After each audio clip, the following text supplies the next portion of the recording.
فرزند زہرا یہ حالات برے ہیں۔ کاشانۂ بصیرت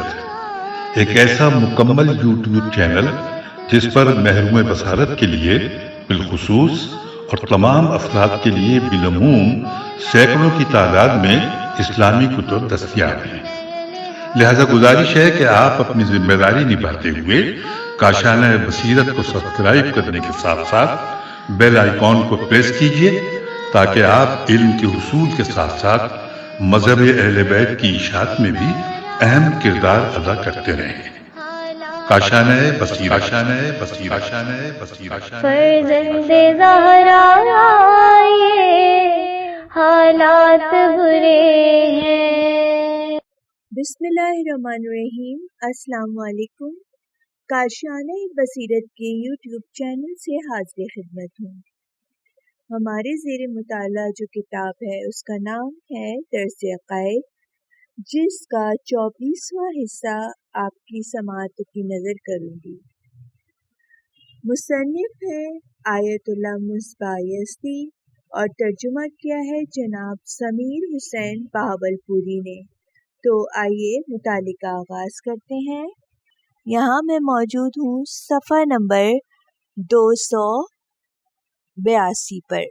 اور یہاں سے 43واں درس شروع ہوا چاہتا ہے، اور عنوان ہے روح کا غیر محسوس ہونا، روح کا مجرد ہونا۔ مقدمہ۔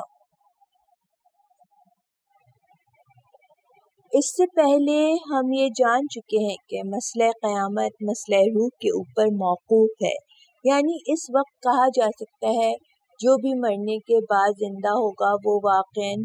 وہی پہلا شخص ہوگا کہ جب بدن کے ختم ہو جانے کے بعد بھی روح باقی رہے، یا یوں کہا جائے کہ ہر انسان اپنے مادی بدن کے علاوہ ایک غیر مادی جوہر رکھتا ہے جو بدن سے الگ ہو کر مستقل رہنے کی قابلیت رکھتا ہے۔ اگر ایسا نہ ہو تو اسی شخص کے لیے دوبارہ حیات کا فرض کرنا عاقلانہ تصور نہیں ہوگا۔ لہذا قیامت کے اثبات اور اس سے متعلق مسائل اور خود قیامت کو بیان کرنے سے پہلے یہ مطلب ثابت ہونا چاہیے، اس لیے ہم نے اس درس کو اسی موضوع سے مخصوص کر دیا ہے، اور اس کو ثابت کرنے کے لیے دو طریقوں سے استدلال کریں گے، ایک تو عقل کے ذریعے سے اور دوسرا وحی کے ذریعے۔ روح کے غیر محسوس ہونے پر عقلی دلائل کافی زمانے سے فلسفیوں اور مفکروں نے روح کے جسم کو فلسفی اصطلاح میں نفس کہا جاتا ہے کے بارے میں کافی بحث و گفتگو کی ہے، اور خصوصاً اسلامی حکماء نے اس موضوع کو بہت ہی اہمیت دی ہے۔ اپنی فلسفی کتابوں کے زیادہ حصوں کو اسی کی بحث سے مخصوص کر دیا ہے، اور اس کے علاوہ خود مستقل کتابیں بھی تحریر کی ہیں۔ ریفرنس کی جو لائنز ہیں وہ میں آپ کو پڑھ کے سناتی ہوں۔ ممکن ہے یہ تو ہم پیدا ہو کے وحی کے ذریعے استدلال، ممکن ہے یہ تو ہم پیدا ہو کہ وحی کے ذریعے استدلال قیامت اور روح کے مسائل کو ثابت کرنے کے لیے ایک دوری استدلال ہے، کیونکہ اس دلیل میں جو بے نون واو تے بنود کی ضرورت پر پیش کیا تھا، اور اس اخروی حیات کو جو مسئلہ روح پر موقوف ہے ایک اصل موضوع کے عنوان سے نظر میں رکھا تھا، لہذا خود اس اصل کو ثابت کرنا وحی کے ذریعے اور بنود بے نون واو تے کے ذریعے میم سین تے لام زے میم مستلزم دور ہے، یعنی دور لازم آئے گا، لیکن توجہ ضروری ہے کہ وحی کے ذریعے استدلال کی صحت میں ضرورت نبوت کے مسئلے کی ضرورت نہیں ہے۔ بلکہ اس کے وقوع پر موقوف ہے کہ جو معجزے کے ذریعے ثابت ہوگا۔ غور کیجیے، اور چونکہ قرآن مجید خود بخود معجزہ اور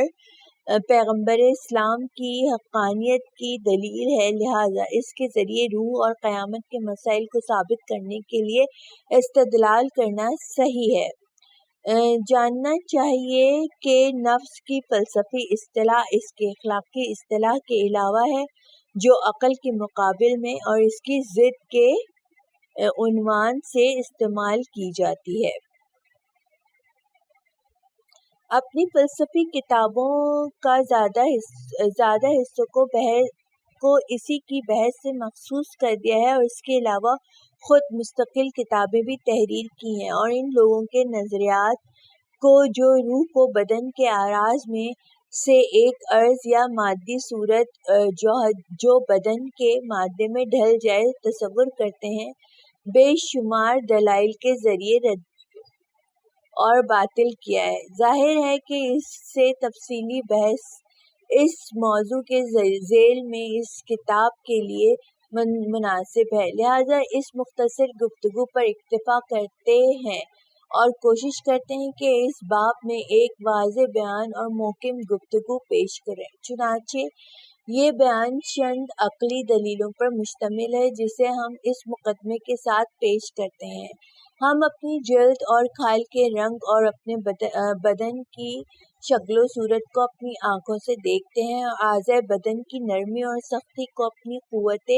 لامسہ کے ذریعے محسوس کرتے ہیں، نیز اس کو تشخیص دیتے ہیں اور اپنے بدن کے اندرونی اجزاء کے بارے میں صرف غیر مستقیم طریقے سے اطلاع حاصل کرتے ہیں، لیکن ہم اپنے اندر خوف و محبت اور غصہ و ارادہ نیز اپنی فکر کو بغیر حسی اعضاء کے درک کر لیتے ہیں، اور میرا ذاتی وجود نفس جو قوت احساسات کا مالک ہے، نیز عطوفت و مہربانی اور نفسیاتی حالات اپنے اندر رکھتا ہے، بغیر حسی اعضاء کے آگاہ ہے۔ لہذا انسانی کلی طور سے دو طرح کے ادراکات کا مالک ہے۔ ادراک کی پہلی قسم وہ ہے جس میں حسی اعضاء کی ضرورت پڑتی ہے، اور ادراک کی دوسری قسم وہ ہے جس میں حسی اعضاء کی ضرورت نہیں پڑتی۔ ایک دوسرا نکتہ یہ ہے کہ ان خطاؤں اور غلطیوں کے پیش نظر جو ادراکات حسی میں پائی جاتی ہیں، ممکن ہے کہ خطا کا احتمال ادراک کی پہلی قسم سے مربوط ہے، لیکن دوسری قسم میں کسی بھی طرح کے خطا و شائبے کا امکان نہ ہو۔ مثال کے طور پر ممکن ہے کہ کوئی شک کرے کہ کیا آیا اس کی کھال کا رنگ واقعاً ویسا ہی ہے جیسا وہ محسوس کرتا ہے یا نہیں، لیکن کوئی بھی انسان اپنے فکر اور ذہن کے بارے میں یہ شک نہیں کر سکتا،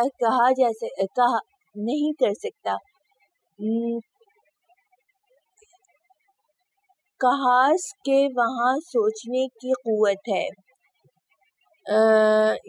یا نہیں، ارادہ یا نہیں، شک پیدا ہو یا نہیں۔ اس مفہوم کو فلسفے میں اس تعبیر کے ساتھ بیان کیا جاتا ہے کہ علم حضوری بغیر کسی واسطے کے خود واقعیت سے متعلق ہوتا ہے، اس لیے اس میں خطا کا امکان نہیں ہے، لیکن علم حصولی چونکہ ادراکی واسطے کے ذریعے سے حاصل ہوتا ہے، لہذا ذاتی اعتبار سے قابل شک و تردید ہے، یعنی انسان کے یقینات اور اس کے حتمی علوم و علم حضوری میں جو شہود کے ذریعے حاصل ہوتے ہیں، وہ علم بنفس یعنی احساسات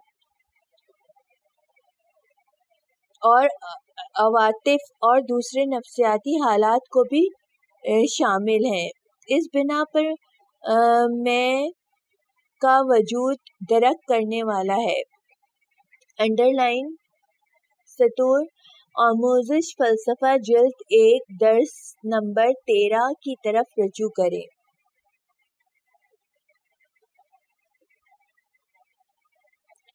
اس بنا پر میں کا وجود جو درک کرنے والا ہے، غور و فکر کرنے والا، شک و شبے کے قابل نہیں ہے، جیسا کہ خوف و محبت اور غصہ اور فکر اور ارادہ بھی قابل شک نہیں ہے۔ اب یہ سوال پیدا ہوتا ہے کہ کیا یہ میں وہی مادی اور محسوس بدن ہے، اور کیا یہ نفسیاتی حالات بھی اسی بدن کا ایک عارضہ ہے، یا ان کا وجود بدن کے وجود سے علیحدہ ہے؟ اگرچہ اس 249249 اور 249249 بدن کے درمیان نہایت ہی گہرے تعلقات ہیں، اور اپنے اکثر افعال کو اسی بدن کے ذریعے انجام دیتا ہے اور اس میں اپنا اثر بھی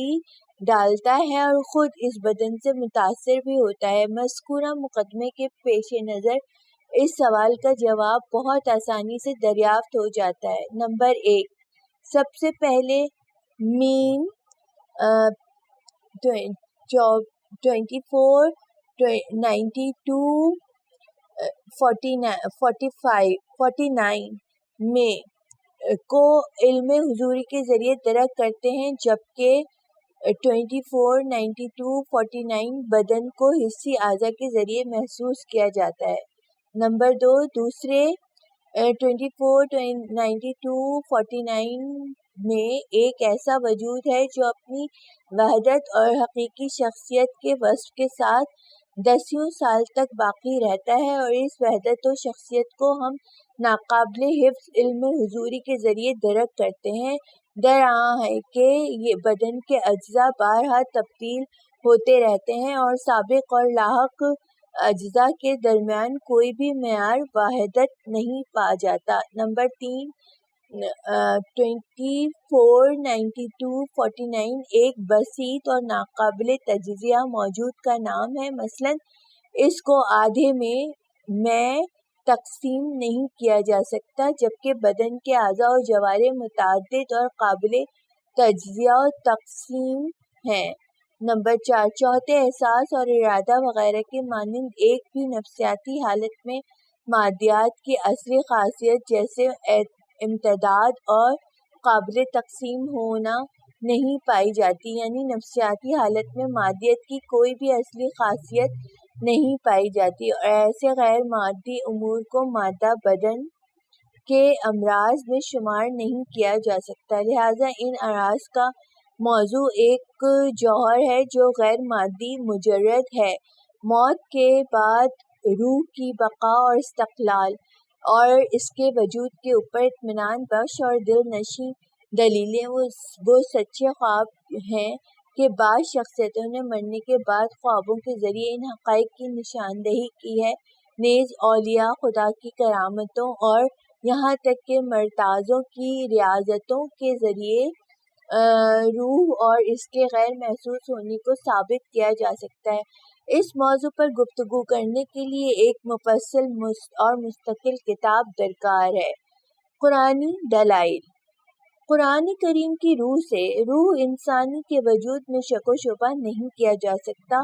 وہ روح جس کو اس کی انتہائی شرافت کی بنیاد پر خدا کی طرف منسوب کیا جاتا ہے، جیسے کہ انسان کی خلقت کی کیفیت کے متعلق ارشاد ہو رہا ہے، وَنَفَخْنَا فِیہِ مِن روح، بدن کو بنانے کے بعد اس میں اپنی روح پھونک دی۔ ایسا نہیں ہے کہ معاذ اللہ خدا کی ذات سے کوئی شے جدا ہو کر انسان کے اندر منتقل ہو گئی ہو، اور حضرت آدم کی تخلیق کے بارے میں فرماتا ہے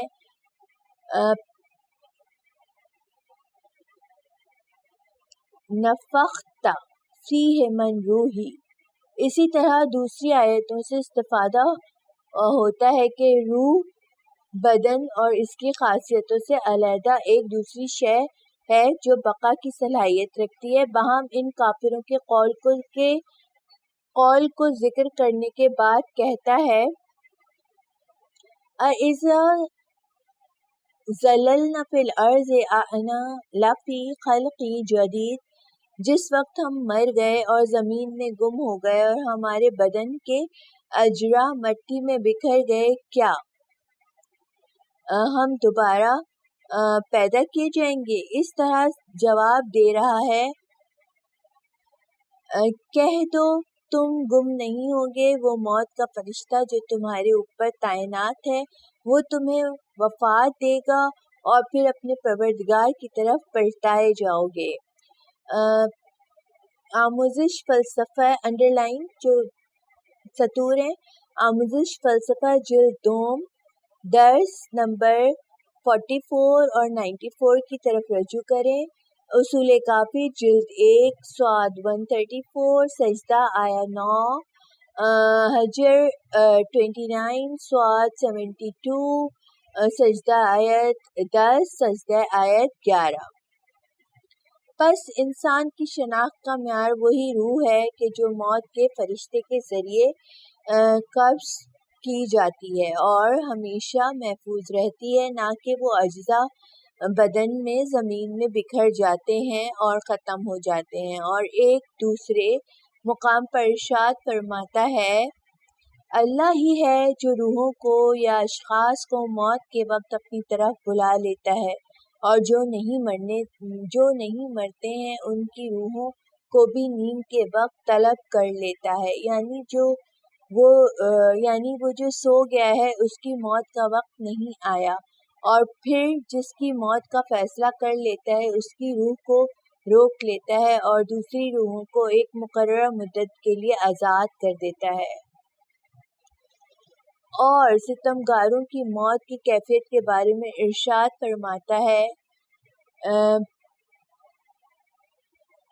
اور اگر آپ دیکھتے کہ ظالمین موت کی سختیوں میں ہیں اور ملائکہ اپنے ہاتھ بڑھاتے ہوئے آواز دے رہے ہیں کہ اب اپنی جانوں کو نکال دو، تسلیم ہو جاؤ، ان آیات اور اس طرح کی دوسری آیتوں کی کہ جن کو اختصار کی وجہ سے ہم نے نقل نہیں کیا، استفادہ ہوتا ہے کہ ہر شخص کی نفسیت اور شخصیت اس چیز کے ذریعے ہے جس کو خدا اور ملک الموت روح قبض کرنے والے فرشتے اپنے قبضے میں لے لیتے ہیں، اور بدن کا نابود ہو جانا انسان کی روح اور اس کی حقیقت و وحدت کو نقصان نہیں پہنچا سکتا۔ نتیجہ کلام، سب سے پہلے انسان کے اندر ایک شے بنام روح پائی جاتی ہے، دوسرے یہ کہ انسان کی روح بدن سے جدا ہو کر بقا اور استقلال کی صلاحیت رکھتی ہے، نہ کہ مادی صورت اور اعراض کی طرح جو بدن کے ختم ہو جانے سے ختم ہو جائے۔ تیسرے یہ کہ ہر فرد اور ہر شخص کی شناخت اور اس کا امتیاز اس کی روح سے وابستہ ہے، بلکہ یوں کہا جائے کہ ہر انسان کی حقیقت اس کی روح ہے۔ بدن اور روح کی بنسبت ایک وسیلہ حیثیت رکھتا ہے۔ زمر آیت زمر سورہ زمر آیت 42، سورہ انعام آیت 93۔ سوالات۔ نمبر 1، علم حضوری اور علم حصولی کی تعریف کرتے ہوئے ان کے مابین فرق کو واضح کیجیے۔ نمبر 2، روح کے غیر محسوس ہونے کو عقلی دلیلوں سے واضح کیجیے۔ نمبر 3، روح کے غیر محسوس مجرد ہونے پر دوسری کون سی دلیلوں سے استفادہ کیا جا سکتا ہے؟ نمبر 4، اس بحث و گفتگو سے مربوط آیات کو ذکر کیجیے۔ نمبر 5، آیتوں سے کیا نتیجہ نکلتا ہے؟ 40واں درس، عنوان ہے قیامت کا اثبات۔ مقدمہ، جیسے کہ ہم نے اس کتاب کے شروع ہی میں اس بات کی طرف اشارہ کیا تھا کہ قیامت اور آخرت میں انسان کے ہر فرد کے زندہ ہونے پر اعتقاد رکھنا تمام آسمانی ادیان کا بنیادی ترین عقیدہ ہے، اور انبیاء الہی علیہ السلام نے بھی اس اصل پر تاکید فرمائی ہے اور لوگوں کے دلوں میں اس عقیدے کو ثابت اور راسخ کرنے کے لیے بے انتہا زحمتیں برداشت کی ہیں۔ قرآن مجید میں قیامت اور عدل پر عقیدہ رکھنے کو خدا کی توحید پر عقیدہ رکھنے کے برابر جانا گیا ہے، اور تقریباً 20 سے زیادہ مقامات پر کلمہ اللہ اور والدم الآخر کو ایک ساتھ استعمال کیا گیا ہے۔ اگرچہ 2000 سے زیادہ آیات میں آخرت سے متعلق بحث کی گئی ہے، اس جز کی ابتدا میں ہی ہم نے عاقبت شناسی کے بارے میں تحقیق کی اہمیت پر حد المقدور روشنی ڈال چکے ہیں اور یہ بھی واضح کر دیا کہ قیامت کا صحیح تصور اس روح کو قبول کرنے پر موقوف ہے جو ہر انسان کی شناخت کا معیار ہے، اور اس کا وجود موت کے بعد بھی باقی رہے گا تاکہ یہ کہا جا سکے کہ وہی شخص جو اس دنیا سے گیا ہے دوبارہ قیامت اور آخرت میں زندہ کیا جائے گا۔ پھر اس کے بعد عقل و وحی کے ذریعے اس روح کو ثابت کیا گیا ہے تاکہ انسان کی ابدی زندگی کے بارے میں گفتگو کا راستہ ہموار ہو جائے۔ اب وہ وقت آ گیا ہے کہ ہم اس اہم اعتقادی اصل کو ثابت کرنے کی کوشش کریں۔ جس طرح مسئلہ روح کو دو طریقوں عقل و نقل، آیات و روایت کے ذریعے ثابت کیا گیا ہے، اسی طرح اس مسئلے کو بھی انہیں دونوں طریقوں سے ثابت کریں گے۔ ہم سب سے پہلے قیامت کی ضرورت پر دو عقلی دلیلیں پیش کریں گے اور اس کے بعد بعض قرآنی ارشادات کو ضرورت اور امکان معاد کے سلسلے میں پیش کریں گے۔ برہان حکمت۔ خدا شناسی کے باب میں وضاحت کی تھی کہ خدا کی خلقت بیکار اور بے مقصد نہیں ہے بلکہ خیر و کمال سے محبت کے جو خدا کے عین ذات ہے بلا صالح اور اس کے آثار میں بالتبع کہ جس میں خیر و کمال کے بعض مراتب پائے جاتے ہیں متعلق ہوتی ہیں۔ اسی لیے دنیا کو اس طرح پیدا کیا ہے کہ زیادہ سے زیادہ خیر و کمال کا کسب کرنا اس پر مبنی ہو، اور اس طرح سے ہم نے حکمت کی صفات کو ثابت کیا کہ اس کا تقاضا یہ ہے کہ مخلوقات کو ان کے مناسب کمال اور مقصد تک پہنچایا جا سکے، لیکن چونکہ مادی دنیا مزاحمتوں اور ٹکراؤ کا مقام ہے مادی موجودات کے غیر و کمالات کے ایک دوسرے معارض میں، لہذا خدا کی حکیمانہ تدبیر کا تقاضا یہ ہے کہ اس کو اس انداز سے مرتب اور منظم کرے کہ مجموعی اعتبار سے زیادہ خیرات اور کمالات اس پر مرتب ہوں، بلکہ دوسرے الفاظ میں یوں کہا جا سکتا ہے کہ اس دنیا میں بہترین نظام پایا جائے۔ اسی وجہ سے مختلف قسم کے عناصر اور ان کی مقدار و کیفیت، فعل و انفعالات، نیز اس کی حرکت و سکنات اس طرح منظم اور مرتب ہیں کہ سبزوں اور درختوں اور آخر میں اس دنیا کی سب سے کامل ترین مخلوق یعنی انسان کی خلقت کا زیادہ سے زیادہ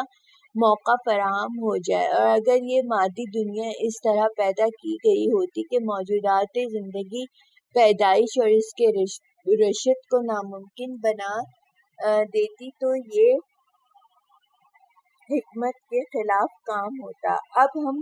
مزید اضافہ کرتے ہیں اس بات کے مد نظر کہ انسان کے اندر قابل بقا روح پائی جاتی ہے اور وہ ابدی اور جاودانی کمالات کو حاصل کر سکتا ہے، وہ بھی ایسے کمالات جس کا تقابل مادی کمالات سے نہیں کیا جا سکتا۔ اگر اس کی حیات اس دینی زندگی پر منحصر ہو جائے تو حکمت الہی کے ساتھ سازگار نہیں ہو سکتی، خاص طور سے اس بات کے پیش نظر کہ دنیاوی حیات بے شمار رنج و مصیبت اور سختیوں اور